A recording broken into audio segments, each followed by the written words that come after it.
Welcome to your all-in-one podcast show, where we speak to heal, to teach, to inform, and to educate. Get ready as we dive into today's episode. My name is Britney Fonki. You can call me Fonki Speaks, your favorite host.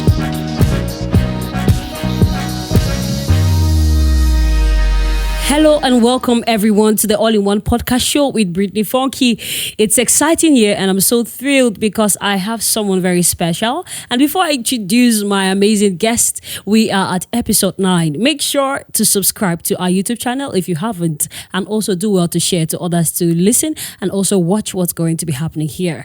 Today, we are talking about something really fascinating, and I must say it really pricked me. And as I bring this guest on board, I want all of us to key into this with some very keen attention.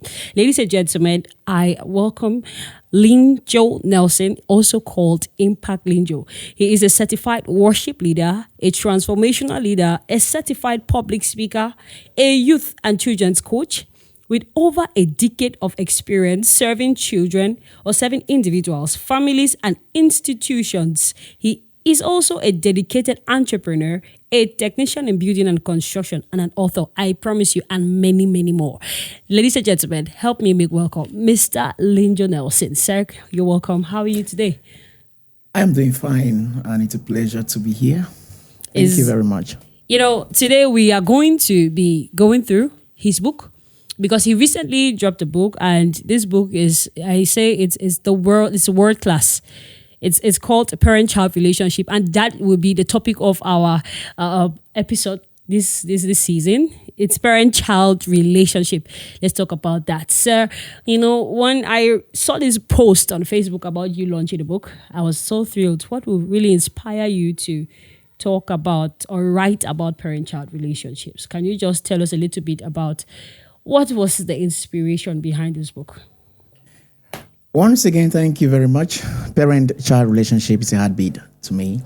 I know the inspiration, it's all about my life and my experience with families. Remember, I have worked with different families, individuals, institutions for over a decade, and I have experienced a lot of challenges as far as parent-child relationship is concerned. I grew up as a stubborn boy, and with all of these, I have been asking myself, what can I really do to help children, especially to have a good relationship with their parents? This because sometimes some children actually want to be in a good relationship with their parents, but the parents are not friendly enough to have that time with the children. So this book came as a result of the fact that I grew up as a stubborn boy. I acknowledge that.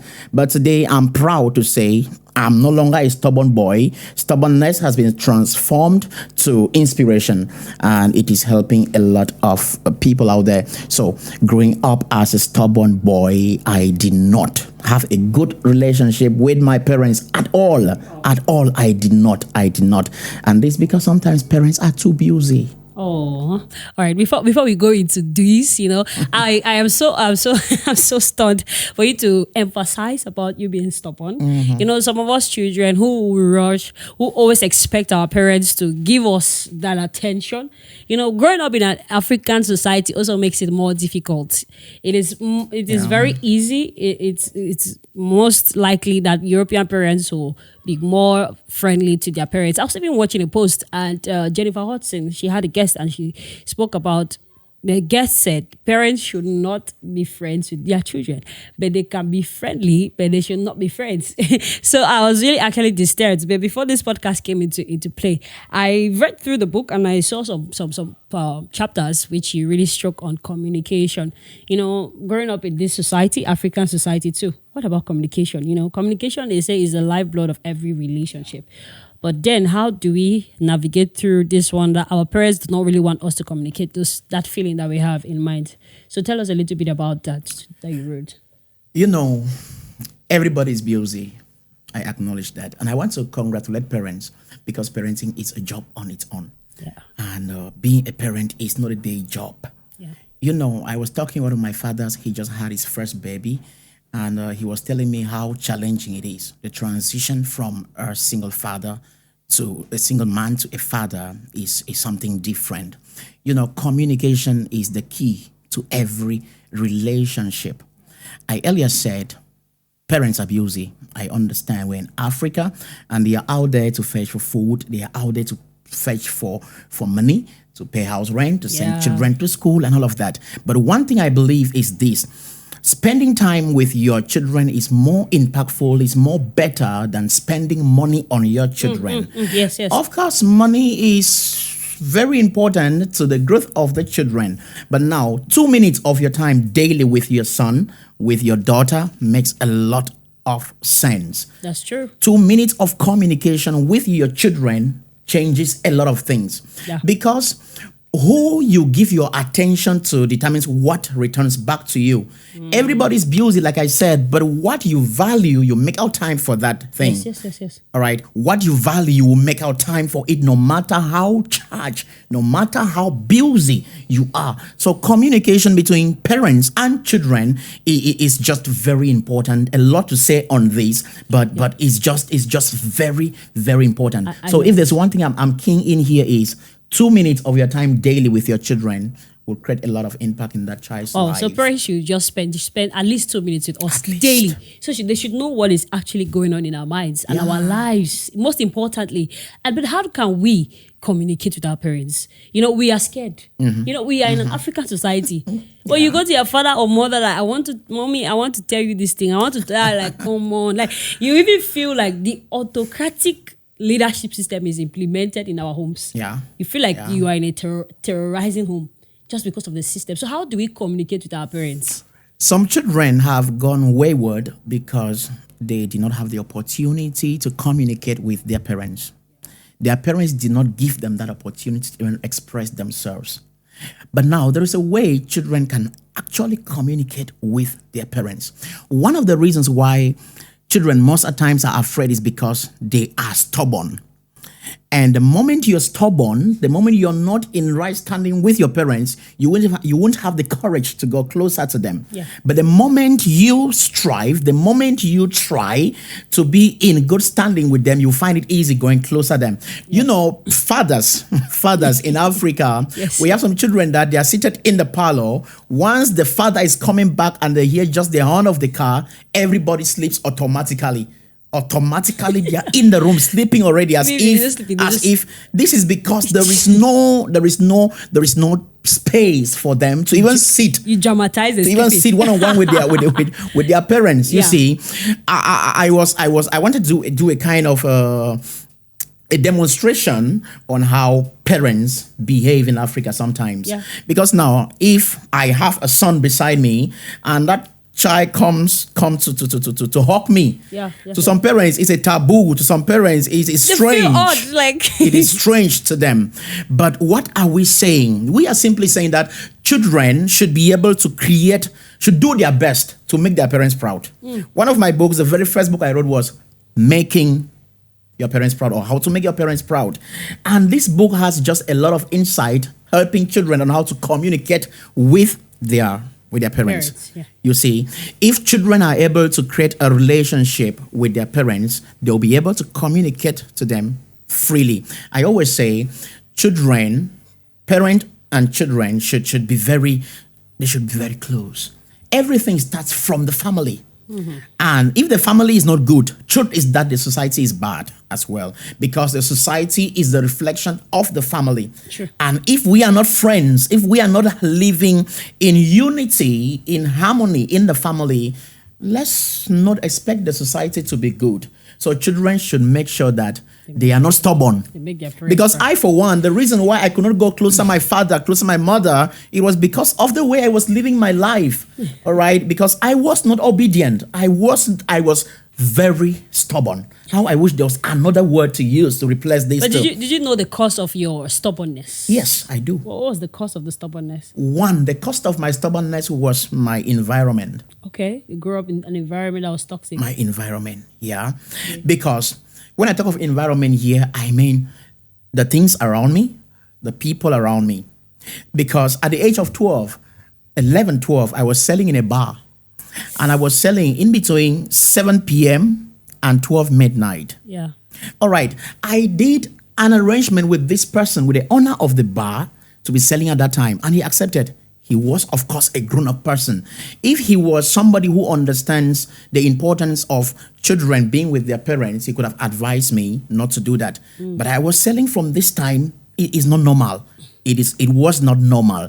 This is because the people that surrounded me, they were not influencing me positively. So you see, grew up to be very I grew up to be very stubborn. So one of the things to help stubborn children is their environment can influence them as well. Because if I did not leave the village in 2010, 2011, you'll be by today, wayward. I could have not been alive again. Oh my God. I'm very sure about that. But thank God for one man who saw something in me and decided to take me out of that vicinity. Yeah. You get. This is very striking when I picked something from you saying that we should try to make our parents proud. Let's not be stubborn. But I realized on my part, right? Let's just share a little bit of my own growing up as a child. Yeah. I had an issue because I was a people pleaser. One of the reasons was because my mom was so difficult. Yes. My mom is a teenage parent. She's a teen mother. Yes. All right. Yes. So my mom had me at the age of 17. So growing up, a child raising up another child was really like a baggage. It's difficult. Sometimes you transfer her aggression on me. I will be feeling the heat in her heart. She will pour it out on me. So I grew up to always try to please my mom in every little thing I could do. Not really like I was that kind of nice child, but I was afraid to do things that she would not like. And by so doing, I realized I was having fear for my mom. Not really, I really want to make her proud, but the reason for me wanting to make her proud was because I was scared of her. She would beat me, she would torture me. So sometimes I became so scared. So in that kind of scenario, with children growing up in that kind of tough environment, tough vicinity from their own parents, not really like from external relationships, how do they do to curb? If you want to make your parents proud, do you sit down, converse with them? What do we do? All right. Of course, there are situations like this. There are situations where children are not actually the problem. Yeah. There are situations where the parents are the problem, and children have the fear of going closer to their parents to express themselves because of the image the parents have given them. I have experienced such severally. I think some time ago, a child got to me about 13 years, and she was asking me a similar question. What really can I do to go closer to my parents? And what I told her and what I will still say here is this.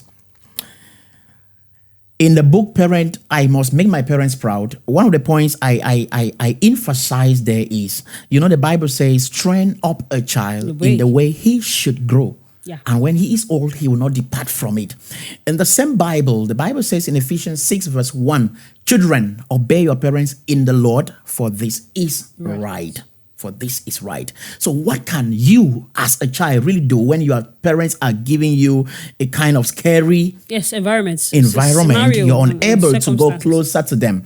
One of the things you should do, because in Africa, most of the people that are very difficult are the fathers. Yes. All right, majority are the fathers that we are always scared of going closer to them. Sometimes mothers are understanding a little bit. Most times. All right, so what should you do? Go closer your mother. Go closer the person you see that is somehow open. Go closer to the person. And before going, as somebody who understands that we are in Africa, don't just talk to your mother anyhow.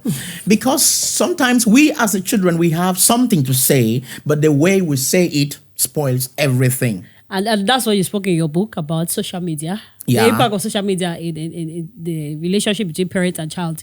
Well, yes, please just emphasize a little bit about that. You say they should not just approach parents like that. They will watch films. Yeah. Go through social media.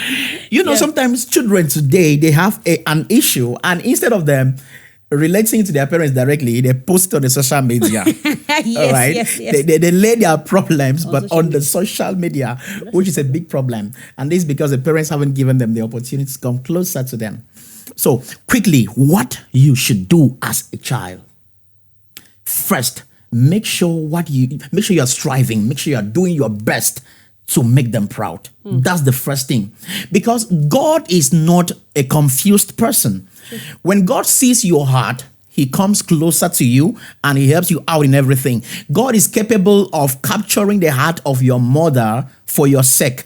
God is capable of capturing the heart of your parents just for your sake. So the first thing first, be in a good relationship with God. Be in a good relationship with your parents at all cost. Remember, I earlier said that one of the fundamental reasons why children always or sometimes are scared to go close to their parents is because they are not in right standing with their parents.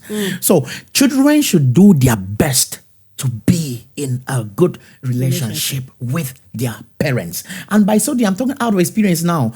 I think few years ago, I was unable to even communicate with my mother. Yeah. All right. But as time goes on, I discovered that the fault was actually I was not doing what I was supposed to do. And I had to adjust myself. And I had the opportunity to talk to her. You get? Yeah. I had the opportunity to tell her my mind, and I'm glad that she could listen. You told her in a very respectful respectful manner, yes. of course. So that, like I earlier said, the way you present your problem matters. because parents also have feelings. Yes, parents also have feelings. It's just like Mm-hmm. God. We say when we approach God, David knew where to touch God. As a child of God, Yeah. he knew where to touch God in a way that God would respond to anything he needed. Yes. And also in your book, in chapter 3, you said, don't rear children. Yeah. Let's also talk about parents. What do you mean by parents should not rear children? We know they should grow them up. What do you mean by they should not rear children? That's actually one of my best chapters in this book. Yeah. Because we turn sometimes to rear children. And when I talk about rearing children here, I'm talking about, before I get there, when Africa, and I'm sure you've heard of people saying children are the leaders of tomorrow. Yes, exactly. But I have the question I ask these people, and the question is, what are you doing to these leaders today that will be leaders of tomorrow? What contribution are you making today? Because the future we are expecting, the future we desire to experience in the days to come, determines on what we do today. It must be structured today. So when you say children are the leaders of tomorrow, we are still in today. Yes. What are you doing today to give the leadership of tomorrow a better place tomorrow? You see? So most of times parents, we turn to rear children instead of raising them. Okay. We rear them instead of raising them. Yes. In the sense that, let's take example, animals. Okay. All right. Animals, cows, fowls, all of these stuffs, goats. All right. What we do is that we give them food. We give them shelter, little or not follow up. Yes. That's what we do to these people. And I'm sorry to say that's what some parents are actually doing to their children. Them. They actually give them food. They actually give them the shelter. Clothe them with little or no follow up. I started by saying, if we may ask parents questions, when was the last time you asked your child, how is life treating you? I was following the story of Cristiano Ronaldo, one of the greatest footballers that we know. And he took his son to where he grew up. And he was telling his son, don't think that because I am rich, don't think that because I am an influential person, don't think that things will just work for you easily. Of course. No, you must also work. So parents should be able to sit with their children and tell them the realities about life. They should sit with their children and tell them the realities about life. We should stop rearing children. Just raise them. We should raise them. Okay. And raising them has to do with not only giving them shelter. Giving them shelter is okay. It's a basic of parenting. It's a responsibility. But I think parenting goes beyond just... Yeah, on that point, which is very powerful, as you just stroke. Parents should, in this light, how they should raise children, empower them. Give them the opportunity to learn skills. Yeah. Give them the opportunity to be more. Like asking them, what do you really like to... when we were growing up, I remember there are many dreams my parents shot for me. Yes. I remember I used to draw so powerfully. I was a good artist. I could sketch. I had a whole catalog. So when I presented it to my mom said, cancel this thing. You will never be this thing in your life. Yeah. And I was like, wow. From that day, the thing died in me. I just lost interest in it. So everything I wanted to be, when I started doing it, I'll watch TV and I'm watching, my granny will say, why are you watching this TV? Do you think they'll ever watch you on TV? Up that thing. And when parents start saying those things consistently, it's killing those things in them. So we empower them. Yeah, we empower them. This is a message to parents, we empower them. Yeah, this is to say, yeah, There are negative words that parents use on their children that actually stay on them. Yeah, of course. I love the Bible so much. The Bible is complete. Bible says there is power in your tongue. Bible says speak a thing, it will come to pass. All right. I have heard parents call their children good for nothing child, dull child, coconut head, and picking and so on and so forth. Imagine a child dressed up in the morning going to school, and you call the child dull child, and he is going to school. What are you expecting that child to bring back as a result? You see? So the words that we use on our children matters a lot.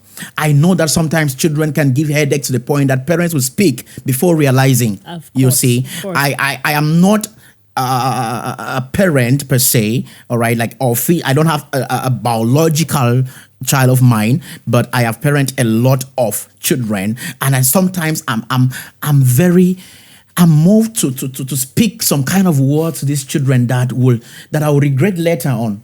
But now there is what we call self-control. You see, parents should have the spirit of self-control. Self-control. You mentioned of the fact that you were good at drawing, but your parents did not see that in. All right, growing up, going to play football, you come back and they'll beat you. Yes.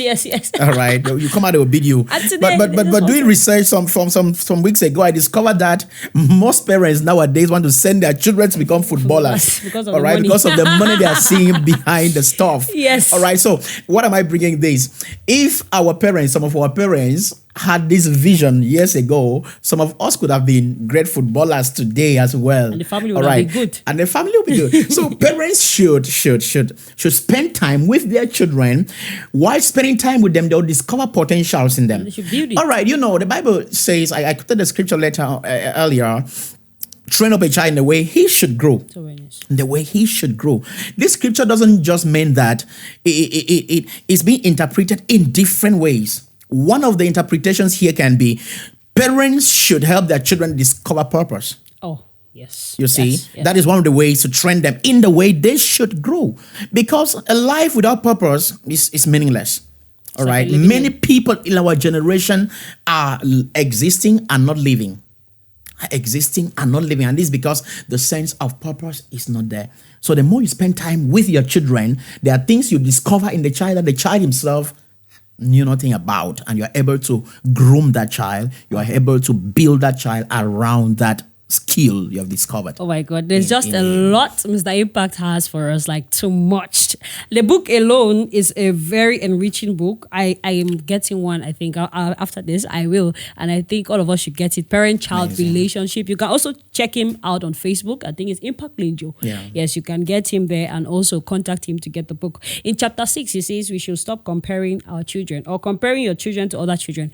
This is one thing my mom used to do, and I hated it. I keep saying my mom a lot because I don't have a dad, My father died when I was quite young, and my mom was my mom and father and my granny. So my mom used to do this a lot. She would compare me to, and I could just die. Like, it ate me up. The strength of another, which was not mine, she would use that person's strength to talk about my weakness.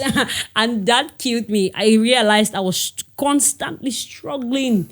And I was growing with a lot of grudge. I mean, anger towards my mom. And also towards the person, the child she was comparing me to. I love that. Yes.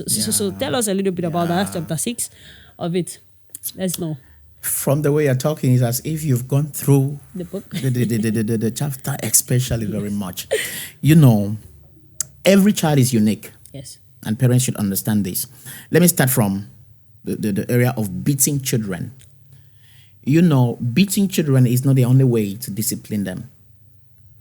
If I was to become a good child because of beating, oh God, I could have been a good child before now. So every child is unique. There are children that you beat them, you are giving them the strength to be more stubborn. Oh. So comparing your child to another doesn't help. It's true that if we want to look at it critically, this comparison is in two directions. All right, there's a negative and there's a positive. But most of the time we channel our energy to the negative. Yes, true. To the negative. Come on, telling a child that your brother is doing better than you All right, there's a way to say it that won't influence that child. That's true. Because the moment you start comparing your child to others, you are the self-esteem, you're not helping things out. You're not helping the children. Because in return, the child, you that is being compared to another, you will hate that other child because you think he or she is better than you, and so on. So there is a way to help your children to compare themselves to others. You get, because a child took the first position in school, it doesn't mean your own child too must take the first position in school. So parents should understand that children are unique. Every child is different. Every child is different, and they should build their children depending on their strength. Yes. On their strength. This builds a lot. This point is very powerful because when you compare your child to another, you build jealousy in them. Yeah. Before you know, your child starts having jealousy for another. Not even that. It's just like they say, don't compare a fish to a monkey. A fish's capacity to a monkey. A monkey's own is to climb a tree. Yeah. And a fish is to swim in the water. How can you compare those two? Now, know. you are building some seeds of jealousy and envy. Before you know it, that child who is supposed to be learning from the other, the way you did it makes him or her hate the other one. Start plotting. Like, why is my mother always trying to, or my father trying to always compare me to this one? Yeah. In Pidgin, say the overmake, they say, you know, You overknow. I mean, that's hatred being built in the heart of a child. There's a way you can compare a child to another. You're like, go closer to him. You can learn from him. Be close to this person. Just see how this person did. You cannot do it. You bring it now, and you kill what is in them that is trying to grow. Mr. Impact, there's a lot to say. There is just a lot. Can you just in few words just give us a summary of parent and child relationship? What do you have to say to parents and also to children, how they can maintain a good relationship with each other? Oh, thank you once again. Parents, congratulations again. Big congratulations. Sometimes I look at parents, and I was with one last week. I just went to give her a gift because of the way she struggled to raise her son. You see, she struggles a lot. So one advice I want to give parents is, I spoke about it earlier on, spend time with your children. That's the foundation, because there's no relationship without time. Yes. All right. For me to have a good relationship with you, I must spend a little time with you. What I value, I give time to it. If parents really value their children, they should give a little time. No matter how busy they are, they should give a little time to these children. All right. They should give a little time, because who you spend time with determines what becomes of you. Oh, all right. Yes. Both in the present and in the future. Because if parents are unable to spend time with their children now, in the future, if the children are not spending time with them when they are old, they should not be surprised. They should not be surprised. Sure. And to the children, please do your best to make your parents proud. Do your best. Bible says children are a gift. A gift. The function of a gift. When somebody offers you a gift, how do you feel? How do you treat that gift?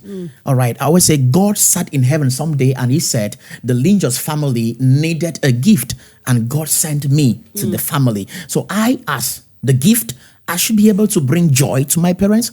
I should be able to bring peace, hope, smiles, blessings, and not curse and not sadness. My parents should look at me and be proud of me. So children, to you, when was the last time you saw your parents smiling because of you?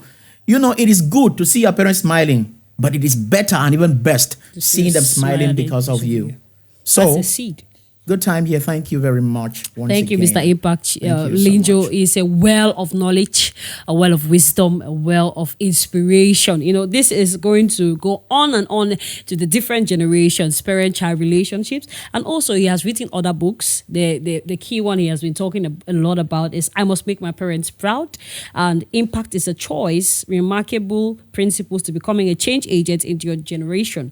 Raising a Godly Generation is the other book. Practical ways to becoming an effective children's teacher. So if you want to learn about children, parents, everything concerning relationship between a father, mother, and child relationship, please get to Mr. Nelson Linjo on Facebook, Instagram, wherever social media, you can find him as Impact Linjo.